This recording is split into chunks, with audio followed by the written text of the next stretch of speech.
आज का टॉपिक क्या है अपना? एन्यूरिसिस। तो गाइस, अपना आज का टॉपिक है enuresis and let's start discussing over the topic.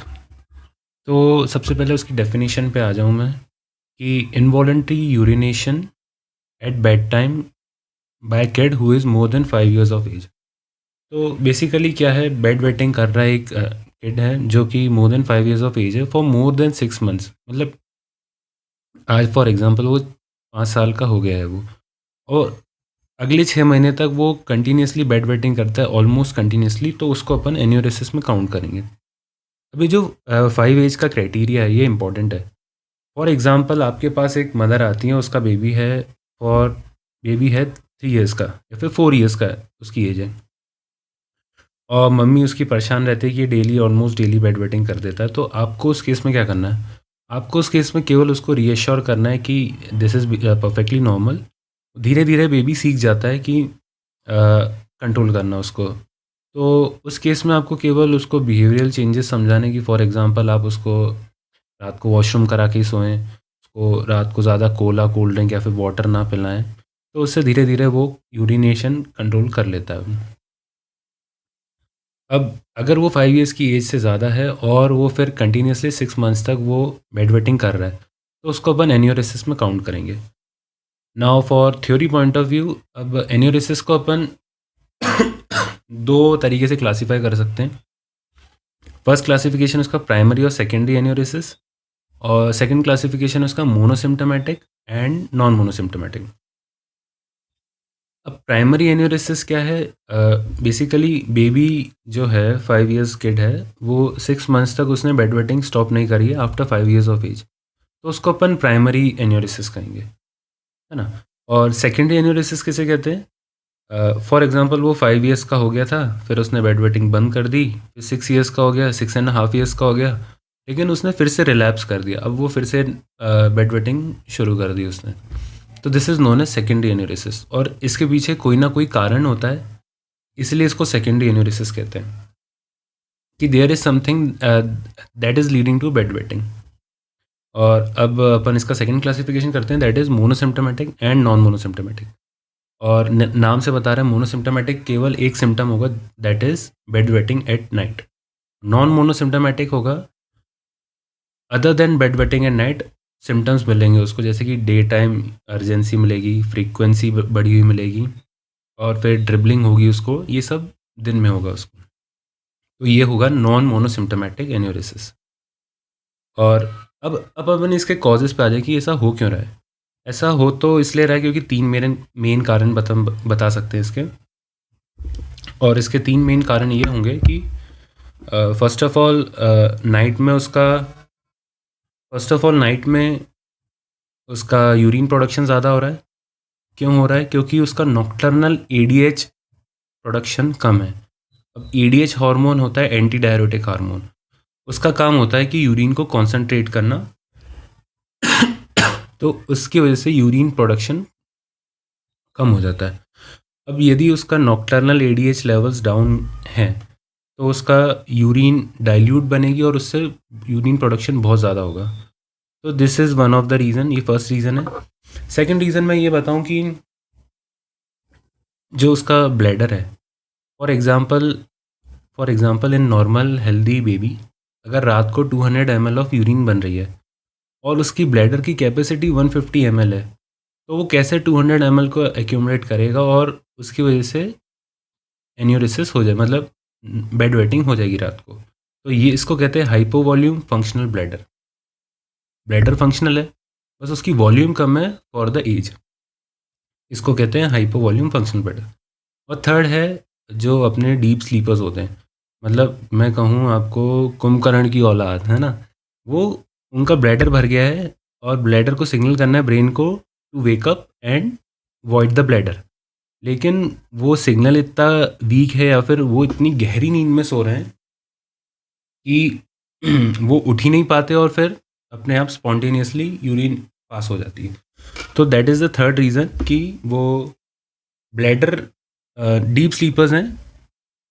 Fourth reason ये हो सकता है कि ब्लैडर मैच्योर नहीं कर रहा है। बेसिकली जो मैंने बताया कि आपका ब्लैडर की वॉल्यूम कम थी और यूरिन प्रोडक्शन ज़्यादा था, that lead to bed wetting. इसका एक और रीज़न हो सकता है कि बच्चे को कोई स्ट्रेस हो, या फिर स्ट्रेस इन द सेंस कोई उसका एग्ज़ाम आने वाला हो, या फिर उसका स्कूल चेंज हुआ हो, या फिर पेरेंट्स उसके लड़ाई करते हो, उसको डांटते हो, है ना। तो this could be the reason कि वो बेड वेटिंग कर रहा है। Another reason could be constipation. Constipation का बेड वेटिंग से क्या रिलेशन है, ये मैं आपको बताता हूँ। तो एनाटॉमिकली ब्लैडर के ठीक पीछे होता है कोलॉन, और यदि बच्चा कॉन्स्टिपेटेड है, 3-4 दिन में एक बार वो बॉवल पास करता है, अपना बॉल मूवमेंट होता है, तो क्या होता है वहाँ पे, जब कुछ दिन तक जो अपना फीकल मैटर है वो पड़ा रहता है, तो वो ब्लैडर को प्रेस करता है। ब्लैडर प्रेस होता है तो ब्लैडर इरिटेशन होता है और यूरिनरी रिटेंशन होता है। अब जब यूरिन रिटेन हो रही है तो जाहिर सी बात है उसमें इन्फेक्शन के चांसेस बढ़ जाते हैं, और जैसे ही इन्फेक्शन के चांसेस बढ़ जाएंगे तो that lead to UTI, urinary tract infection. अब यूटीआई होगा तो ब्लैडर को इरिटेट करेगा, ब्लैडर इरिटेट करेगा तो फिर बेड वेटिंग होगी। तो फिर से अपन एक बार सारे कॉजेज रिकॉल करते हैं। Firstly, less production of ADH at the nocturnal, ADH production कम हो रहा है। Secondly, hypo volume functional bladder. Third है अपना डीप स्लीपर्स। फोर्थ है कॉन्स्टिपेशन। फिफ्थ है यूटीआई। सिक्स्थ है कोई स्ट्रेस हो रहा है बच्चे को, that also lead to enuresis. अब इसके अपन ट्रीटमेंट पे आ जाएं कि अपने को क्या करना है। तो बेसिकली फॉर एग्जांपल, आपके पास यदि एक मदर आई कि उसका 5 ईयर्स का उसका आज बेबी 6 ईयर्स का है, और वो कंटिन्यूसली 6 मंथ से 1 ईयर से वो बेड वेटिंग कर रहा है, तो फर्स्ट ऑफ ऑल आपको पता लगाना है कि ये प्राइमरी की सेकेंडरी है, क्योंकि उसने आज तक बेड वेटिंग बंद ही नहीं करी, तो ये है प्राइमरी एन्यूरिसिस। और सेकेंडली, आपको ये पता पूछना है मदर से कि मोनोसिम्टोमेटिक है कि नॉन मोनोसिम्टोमेटिक, मतलब बेसिकली केवल बेड वेटिंग करता है कि डे टाइम में भी इसको कोई सिम्टम्स आपको विजिबल होते हैं।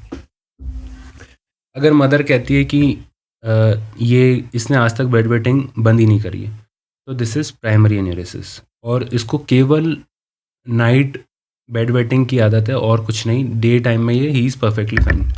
तो इस केस में आपको क्या करना है, इस केस में आपको क्या करना है कि आपको बिहेवियरल चेंजेस के साथ आगे बढ़ना है। दैट इज़, बिहेवियरल चेंजेस क्या क्या हो गए, जैसे कि उसको, आपको मदर को कहना है कि इसको रात में वॉशरूम करा के सोएं, रात को ज़्यादा इसको पानी ना पिलाएं, है ना, इसको कोई कोल्ड ड्रिंक ना पिलाएं, कोई कॉफ़ी ना पिलाएं।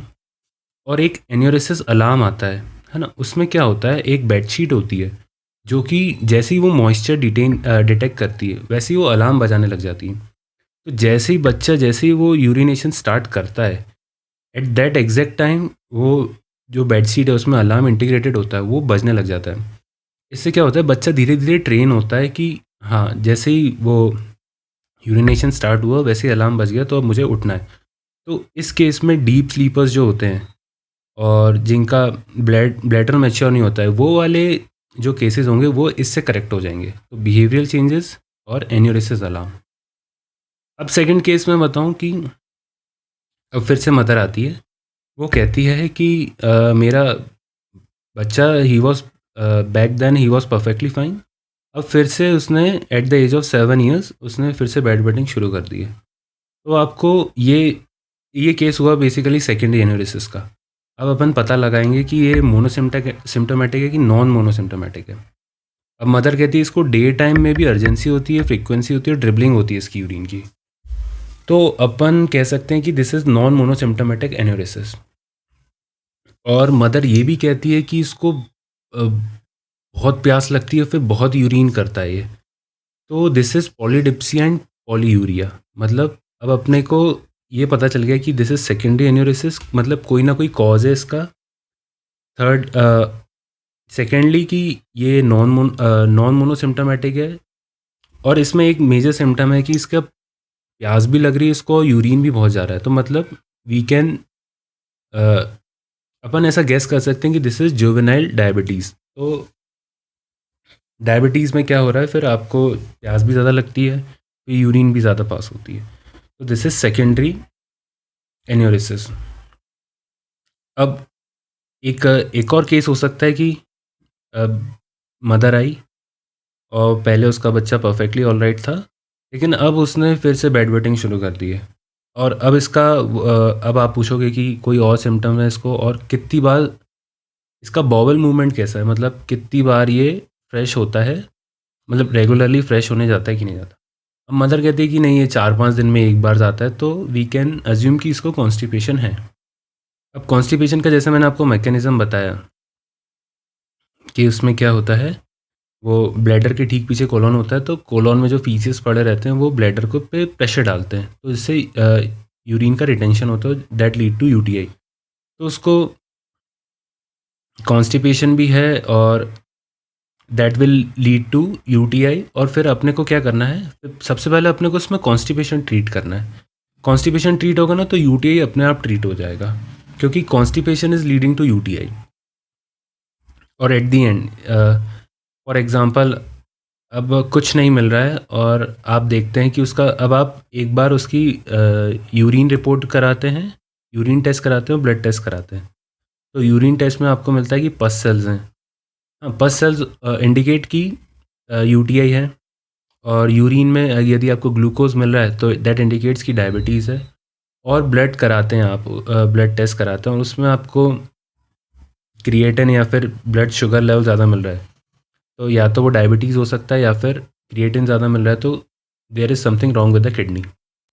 तो एट द एंड अपन आ जाते हैं, यदि इसमें नॉक्टर्नल एडीएच प्रोडक्शन कम है तो उसका ट्रीटमेंट क्या होगा। उसका ट्रीटमेंट होगा कि अपन सिंथेटिक एडीएच दें, that is known as desmopressin. तो उसको अपन ये मेडिसिन प्रिस्क्राइब करेंगे। और कब करेंगे इसके कोई कोई अगर अपन लाइन ऑफ ट्रीटमेंट पे जाए तो फर्स्ट लाइन ऑफ ट्रीटमेंट होगा अपना enuresis alarm. Second line of treatment होगा अपना बिहेवियल चेंजेस। बिहेवियल चेंजेस और एन्यूरेसिस अलार्म आर इक्विवेलेंट, उसको एक ही पोजीशन पर रखेंगे अपन। और सेकेंड लाइन ऑफ ट्रीटमेंट होगा अपना desmopressin, that is synthetic ADH. वो कब देंगे अपन, जैसे फॉर एग्जांपल बेबी और उसकी मदर जा रही है, किसी के फंक्शन में जा रही हैं, किसी के घर रुकने जा रही हैं, वो नहीं चाहते कि वहाँ पे एम्बेरस मोमेंट आए कि वो रात को बच्चे ने बेड पे टॉयलेट कर दी। तो उस केस में अपन उसको दे देंगे कि यार तू ये एक दिन के लिए दवाई ले लेना और रात को फिर गंदगी मत करना, है ना। तो उस केस में दे सकते हैं अपन, उसको डेली प्रिस्क्राइब ना करें और बिहेवियल चेंजेस से इसको ठीक करें।